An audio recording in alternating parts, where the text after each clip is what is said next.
La guerre qu'on a menée contre le trafic a échoué. Aujourd'hui, pour des questions à la fois de sécurité, de démocratie, de santé publique, il faut sortir de la prohibition, donc dépénaliser, légaliser, organiser la vente, organiser la production, pour faire en sorte que nous contrôlions ce qui est vendu, afin qu'il y ait moins de gens qui consomment, et afin de casser le trafic. Et pour sortir des dilemmes qui existent notamment aux Pays-Bas, par exemple, où la drogue vient encore de l'étranger, des narcotrafics, moi je propose qu'on ait des champs qu'on plante en France, que ce soit fait par les agriculteurs. Un certain nombre d'agriculteurs plantent aujourd'hui du pavot dans leurs champs pour arrondir leur fin de mois, je dirais, parce que les agriculteurs sont dans une situation difficile en France.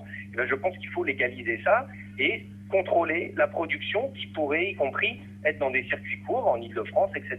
Monsieur le maire, vous êtes conscient qu'il y a des élus qui vont vous tomber dessus, même des agriculteurs qui vont vous dire comment on va cultiver en Seine-Saint-Denis des champs de pavots pour éviter le En trafic? Seine-Saint-Denis, vous savez, vous n'avez plus beaucoup de champs en Seine-Saint-Denis, mais en Île-de-France, vous pouvez avoir des champs ailleurs.